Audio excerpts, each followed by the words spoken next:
sekarang ini Tika lagi sama Kak Reynanda Gunawan nih dari Bujang Elite Production. Tika mau wawancara dulu ya. Ini Kak, Ya. apa garis besar materi yang Kakak sampaikan? Secara garis besar, materi ini membahas tentang bisnis online ya, gimana kita membangun sebuah bisnis online itu, baik melalui aplikasi, non-aplikasi, atau bisa ikut dengan aplikasi yang lain gitu. Manfaat apa saja yang bisa didapat dari materi Kakak tadi? Banyak ya tentunya. Kalau mahasiswa dia bisa jadi bahan pelajaran, jadi dia bisa lebih termotivasi dalam belajar. Terus kalau masyarakat umum dia bisa tahu kan, wah ternyata bisa lebih mudah tuh bisnis online gitu, enggak susah ternyata. Jadi mereka lebih termotivasi aja gitu.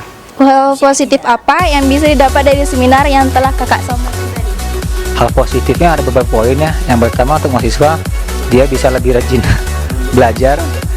Jadi mereka yang tadi males-malesan, karena kan beberapa orang kan lebih tertarik dengan uang ya, dengan materi. Jadi dia lebih termotivasi, oh saya kuliah nih bisa lebih rajin lagi gitu. Jadi ya dia jadi lebih semangat kuliahnya gitu sih sisi positifnya. Nah, soalnya tadi udah banyak yang nanya seperti tentang security dalam bisnis itu gimana, terus gimana cara biar menjaga bisnis kita itu lebih lancar.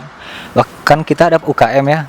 Nah itu bisa menjadi sarana bagi mahasiswa itu untuk menyalurkan bakat-bakat mereka. Jadi kayak desain, dari klub desain dia bisa bisnis desain, kayak Pak Komtek TV sendiri kan dia bisa broadcasting kan dari iklan-iklan gitu aja sih. Oke. Dan terakhir, apa pesan Kakak untuk para peserta seminar tadi? Pesannya seperti yang saya sampaikan terakhir sesi tadi, jangan lelah untuk belajar, karena belajar itu nggak ada matinya. Terima kasih. Oke, makasih buat Kak Reynanda Gunawan atas wawancaranya. Dan teman-teman jangan lupa tonton terus Volkator TV ya. Dah.